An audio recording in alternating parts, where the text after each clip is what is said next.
kain na. Sige na, kain na.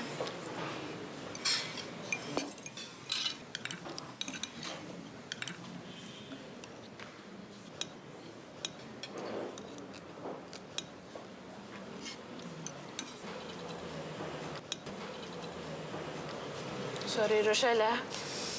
Ngayon lang kasi ako ulit nakakakain ng ganitong pagkain, eh. Okay lang. Ano ka ba? Ang laki kaya ng utang na loob ko sa inyo. Hindi dahil sa mama mo. Wala ako sa kinilalagyan ko ngayon, no? Kamusta nga pala mama mo?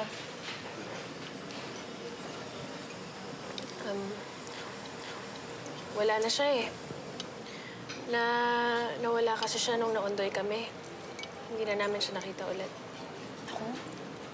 Sorry, ha? Grabe, hindi ko na-imagine na mangyayari yan sa buhay niyo. Pero tapos na yun, eh. Kailangan niyo na lang mag-move on. Hayaan mo, tutulungan kita. Sabi nga nila, di ba, it's payback time. Ako bahala sa'yo. Grabe, no? Ang yaman-yaman mo na. Ano nga palang trabaho mo ulit?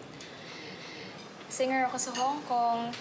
Nakilala ko yung manager ko na Hong Kong National. Kinikilig ba daw akong ikwento? Naging boyfriend ko siya doon. Alam mo, grabe, sobrang supportive niya. Kasi siya talaga yung nagtulak na gawin kung ano yung gusto kong gawin. Nung dumating si Adrian, nag-iba eh. Iba yung ikot ng buhay ko eh. Halata ba? Kinikilig ako. Buti ka pa. Anong buti ka pa? Sasama kita sa Hong Kong. Hanapan kita ng employer doon na pwede mong mapasukan. Para naman... Seryoso? Para naman namayos na yung buhay mo. Naku, Rochelle, maraming salamat, ha. Ikaw na yata yung sagot sa matagal ko ng dasal. Salamat. Sagad na, sagad.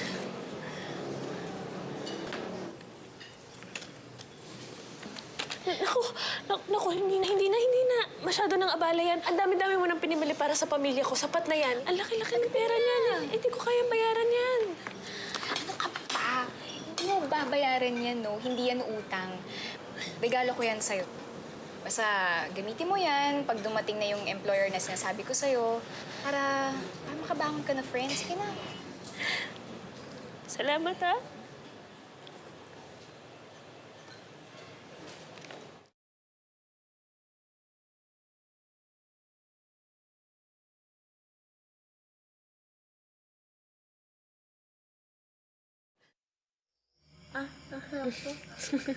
Sarap. Dahan-dahan na, may bukas pa.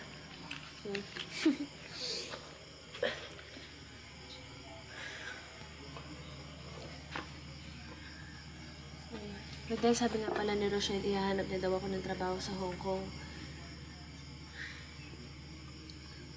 Leia, bigyan mo naman ako ng konting oras. Kakahanap din ako ng trabaho. Kaya ko naman kayong buhayin eh. Sadyang mailap lang ang pagkakataon ngayon eh.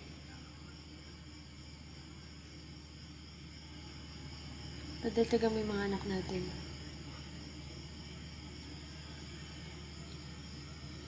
Gusto ko naman silang bigyan ng magandang kinabukasan. Hindi naman kita sinisisi eh.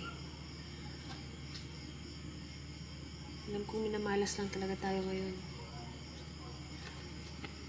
Pero ito na yung pagkakataon, no? Andito na ulit yung swerte.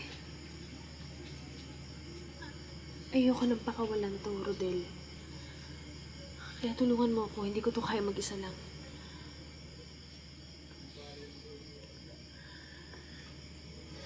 Habang nagtatrabaho ko sa ibang bansa, ako na muna yung bahala sa mga bata. Alam ko naman na hindi mo sila papabayaan.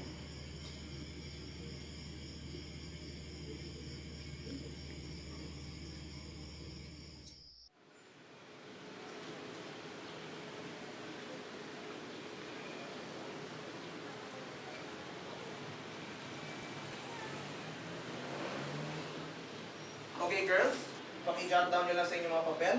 $100 equals 550 pesos. Sino nakakalam sa inyo ng Mandarin? Okay.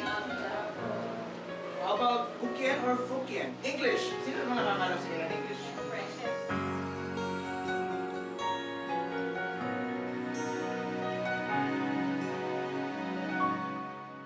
Minsan ka lang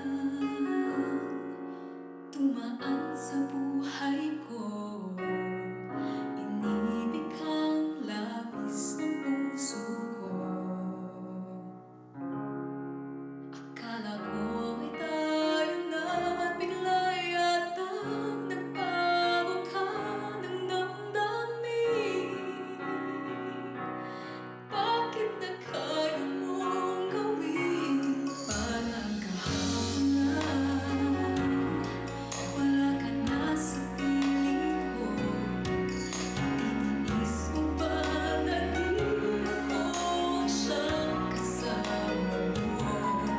Hindi nagpatigil ba ang puso mong nalalawang siyang mahal? Ayoko nang ibigin na.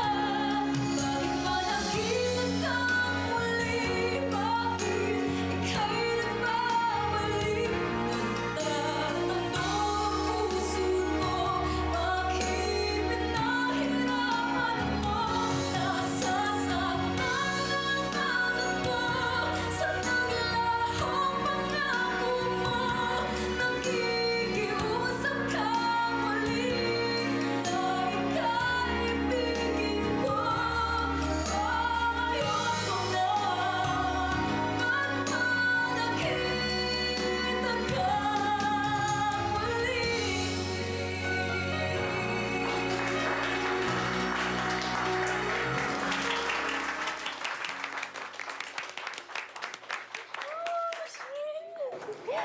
Ang galing-galing mo. Hindi ko akalain pang international pala yung boses mo. Aba, thank you, sis. Ay, siya si Erlinda Santos.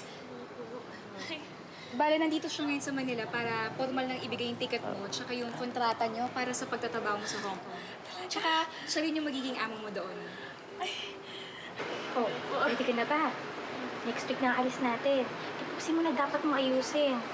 Dahil alam kong kailangan mo ng pera, bibigay ko yung paunang buwan ng sweldo mo. Para may iwan kang panggasto sa pamilya mo. Pero huwag ka mag-alala. Ulog-ulogan yan. Okay? Kaya may sweldo ka pa rin. naku, maraming salamat po. Hindi niyo alam kung gaano kalaking tulong ito sa pamilya namin. Congratulations, Rochelle. Thank you very much, Natutuwa Pino. kami dahil naging very successful ang Rotary Club fundraising ngayon. Ito pala, ang mga kaibigan ko sa Rotary Club of Makati San Miguel. Ito si Congratulations. Napakagaling mo talaga. Ay, Doc, siya po pala si Leia. And Leia. This is Doc Pobre. Best friend ko po. Leia, parang namumukhang kita, Leia.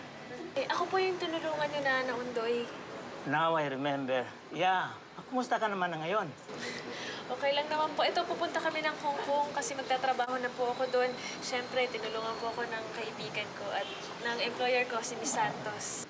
Good for you. Ito ay isang kaibigan ko sa Hong Kong. Miyembro namin ng Rotary Club of Makati San Miguel. Baka magka-problema ka doon, huwag kang mahiya, tumawag ka lang sa kanya at sigurado makakatulong siya sa inyo. Ay, maraming salamat po, sir.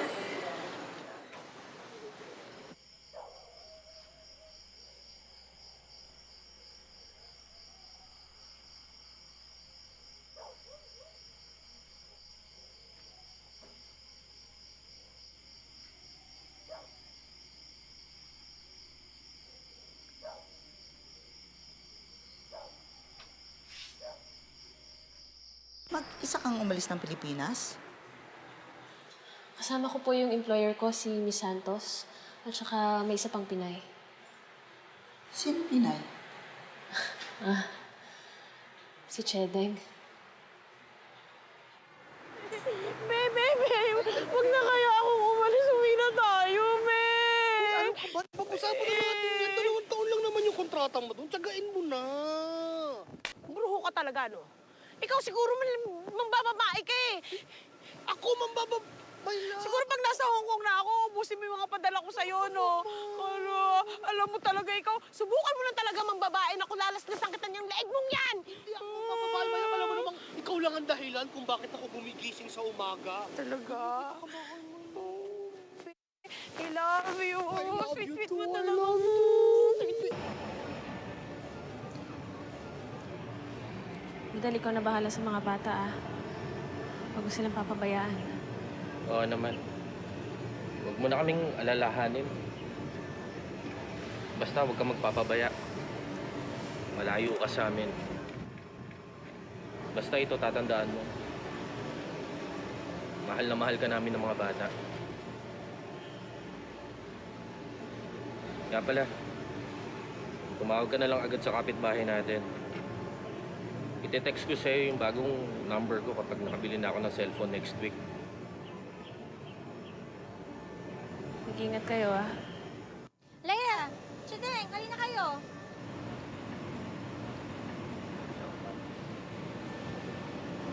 Basta magdadasal ka palagi. I love you.